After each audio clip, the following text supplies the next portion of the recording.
अस्सलाम वालेकुम व्यूअर्स और सब्सक्राइबर्स, कैसे हैं आप लोग? ठीक हैं, उम्मीद है आप लोग खैरियत से होंगे और मैं भी अल्हम्दुलिल्लाह खैरियत से हूँ। First of all thanks for liking my videos and my vlogs. कुछ दोस्त हैं जो आउट ऑफ न्यूजीलैंड हैं, वो मुझे ईमेल और मैसेजेस करके पूछ रहे हैं कि आप न्यूजीलैंड में हैं तो काइंडली ई वीज़ा से रिलेटेड बता दें कि ई वीज़ा जो स्टार्ट किया है न्यूजीलैंड ने, तो उसमें क्या है, क्या प्रोसेस है, क्या प्रोसीजर है। तो मैंने कहा मैं क्लैरिफाई करता चलूँ।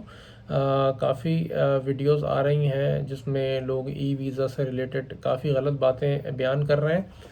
तो यहाँ मैं आपको बताता चलूँ कि ई वीज़ा जो है वो उसमें कोई डिफरेंस नहीं है। जस्ट द ओनली डिफरेंस है कि पहले पेपर बेस एप्लीकेशंस और पेपर बेस वीज़ाज़ जमा किए जाते थे।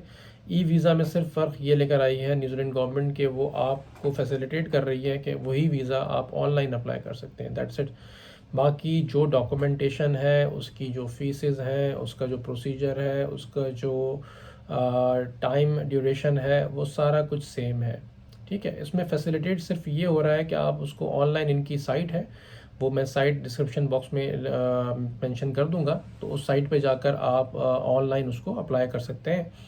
और उसको ऑनलाइन जाकर किस तरह से अप्लाई करना है, उसकी साइट पे जाके कौन से स्टेप्स आपने लेने हैं, वो मैं आपको अपनी नेक्स्ट वीडियो में पूरी डिटेल के साथ बयान कर दूंगा। बाकी अभी आज का जो सिर्फ टॉपिक है वो ये है कि ई वीज़ा क्या है। तो ई वीज़ा न्यूजीलैंड जैसे और दूसरी कंट्रीज़ ने भी स्टार्ट कर रखा है, जैसे ऑस्ट्रेलिया, कनाडा, अमेरिका, ये तमाम कंट्रीज़ जो हैं वो अब ई वीज़ा ही इशू कर रही हैं। ई वीज़ा जो है वो स्टिकर बेस नहीं होता। पहले आपका पासपोर्ट जमा होता था एम्बेसी में और वो आपको स्टिकर लगा के आपके पासपोर्ट पे स्टैम्प करके देते थे, लेकिन अब ई वीज़ा वो ईमेल के थ्रू आपको ईमेल कर देते हैं और वो पेपर होता है, जस्ट आप उसका प्रिंट आउट लें और अपने पासपोर्ट के साथ आप ट्रैवल कर सकते हैं।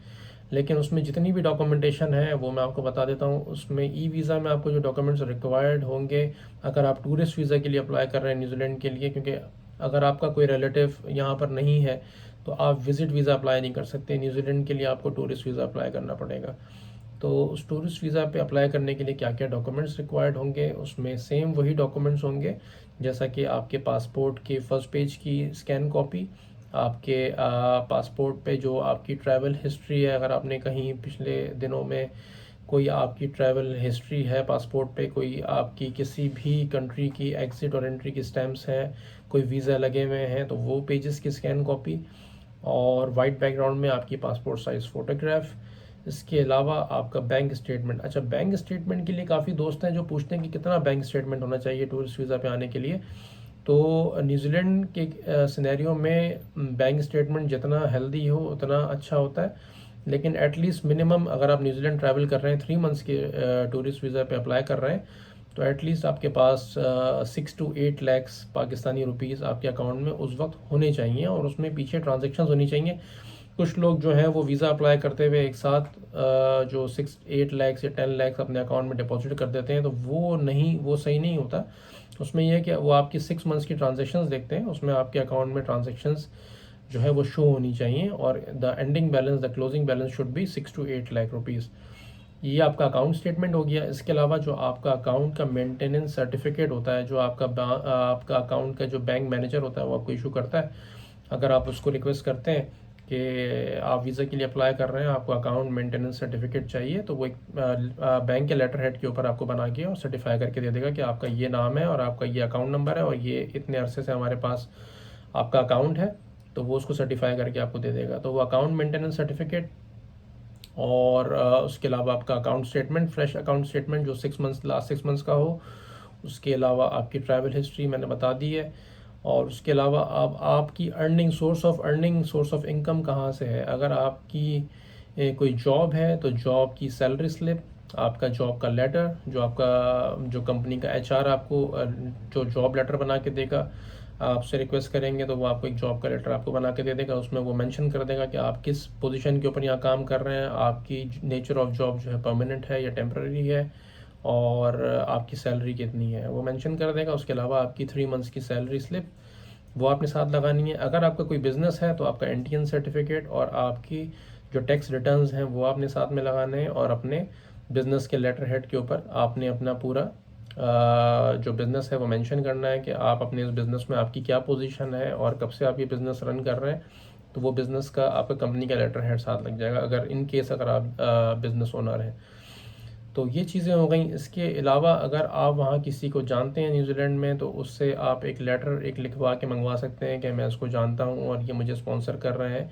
तो वो जस्ट एक एज अ सपोर्टिंग डॉक्यूमेंट होता है, लेकिन वो उतना मैटर नहीं करता। और इसके अलावा आपके पास जो एक और ज़रूरी चीज़ है, वो आपके पास होटल की बुकिंग होनी चाहिए। अगर आप टूरिस्ट वीज़े पे जा रहे हैं तो आपके पास वहाँ पर होटल की बुकिंग होना ज़रूरी है। तो होटल की बुकिंग भी ऑनलाइन हो जाती है, वो भी आप करवा सकते हैं। और जो बुकिंग कंफर्मेशन आ जाती है आपके पास ईमेल पर, उसका प्रिंट आउट निकाल कर आप साथ लगा सकते हैं। और एक और ज़रूरी चीज़, आपके पास रिटर्न टिकट होना चाहिए। तो आप जब टिकट बुक करवाते हैं रिटर्न टिकट, तो वो अगर आप 3 मंथ्स का आपका प्लान है या 1 मंथ का प्लान है, जो भी आपकी रिटर्निंग डेट है उसके ऊपर आपका वापसी का टिकट आपके पास होना चाहिए। तो वो ये आप सारी चीज़ें इकट्ठी कर लेते हैं। और इसके अलावा नादरा का आपका शनाख्ती कार्ड CNIC जो कहलाता है, इसके अलावा FRC सर्टिफिकेट जो फैमिली रजिस्ट्रेशन सर्टिफिकेट जो नादरा इशू करती है वो। तो ये तमाम डॉक्यूमेंट्स हो जाते हैं। इसके अलावा अगर आपके कोई एसेट है, कोई प्रॉपर्टी है पाकिस्तान में, तो वो आप जो है उसका डॉक्यूमेंट भी लगा सकते हैं। और मैं आपको ये बताता चलूँ कि जिस भी तरह के विज़िट वीज़े के लिए अगर आप अप्लाई करते हैं, तो उसमें सबसे जो मोस्ट इम्पॉर्टेंट थिंग जो केस ऑफिसर आपकी असेसमेंट करता है केस की, वो ये देखता है कि आपकी कितने स्ट्रॉन्ग टाइज़ हैं आपकी कंट्री से जहाँ से आप ट्रैवल कर रहे हैं। अगर लेट्स सपोज आप पाकिस्तान से ट्रैवल कर रहे हैं, तो वो आपके टाइज़ देखता है कि आपके टाइज़ कितने स्ट्रॉन्ग हैं। मीन्स आप वापस वहाँ पर क्यों वापस जाएंगे पाकिस्तान ना। तो उसमें आपका जो सबसे जो इम्पोर्टेंट चीज़ होती है, मैटर करती है, वो आपकी फ़ैमिली रजिस्ट्रेशन सर्टिफिकेट, जिसमें आप दिखा रहे होते हैं कि आपकी ये फैमिली मेम्बर्स पाकिस्तान में मौजूद हैं। आपकी जॉब का सर्टिफिकेट, आपका जॉब लेटर, जिसमें आपका HR आपको लिख के दे रहा होता है कि आप इस जॉब पर काम कर रहे हैं और इतने दिन की छुट्टी लेके आप वहाँ घूमने जा रहे हैं। और अगर आपका कोई बिज़नेस है तो बिज़नेस का डॉक्यूमेंट वो मैटर करता है, वो शो करता है कि आपका यहाँ पर ऑलरेडी बिज़नेस है पाकिस्तान में, तो वो लाजमी सी बात है कि आप वापस आएंगे। तो ये 3-4 फैक्टर्स हैं जो वीज़ा ऑफिसर जो है उसको इम्पॉर्टेंट है, जिसको वो देखता है और उसकी बेसिस पे वो डिसीजन लेता है। बस वीज़े में मैं ये क्लियर करता चलूँ कि सिर्फ़ और सिर्फ इसमें गवर्नमेंट ने आपको आसानी दे दी है अप्लाई करने के लिए, बाकी डिसीजन जो है वो फिर भी लास्टली जो है वो एम्बेसी के हाथ में ही होता है।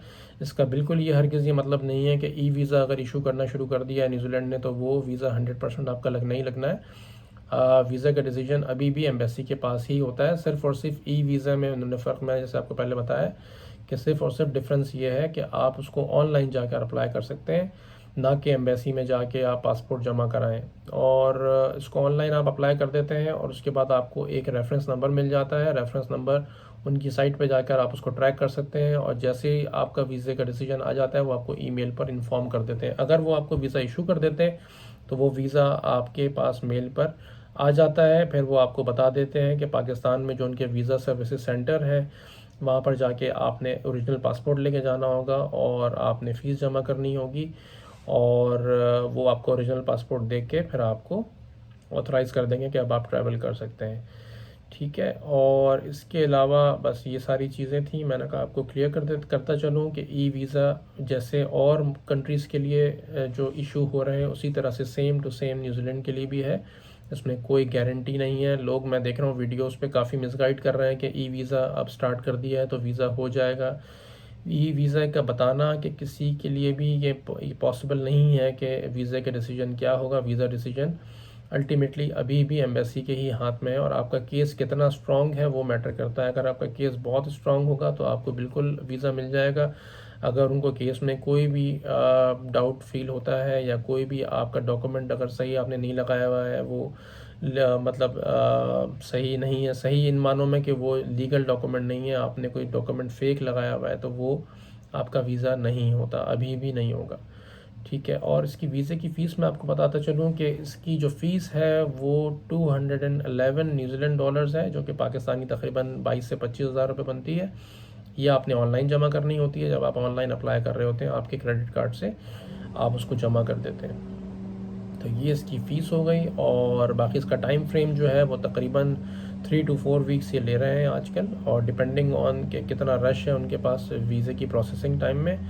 और वीज़ा सेंटर कौन सा वो आपको देते हैं। मोस्ट प्रॉब्ली जो पाकिस्तान से जो लोग एप्लीकेशंस फाइल करते हैं ई वीज़े के लिए, वो इनका जो चाइना में सर्विस सेंटर है उनके पास जो केस ऑफिसर्स हैं वहाँ पर केस जाता है, और वहाँ से फिर जब अप्रूवल आ जाती है तो वो आपको ईमेल पे बता देते हैं। फिर आप कराची में इनका शार फैसल के ऊपर इनका वीज़ा सर्विस सेंटर है, वहाँ पर आपको वो ईमेल का प्रिंट आउट लेके अपना ओरिजिनल पासपोर्ट लेके जाना होता है, और वहाँ पर आपका जब वो ओरिजिनल पासपोर्ट सीन कर लेते हैं तो फिर वो आपको ऑथराइज़ कर देते हैं कि बिल्कुल आप इस वीज़े पर ट्रैवल कर सकते हैं। तो ये था मेरा आज का व्लॉग।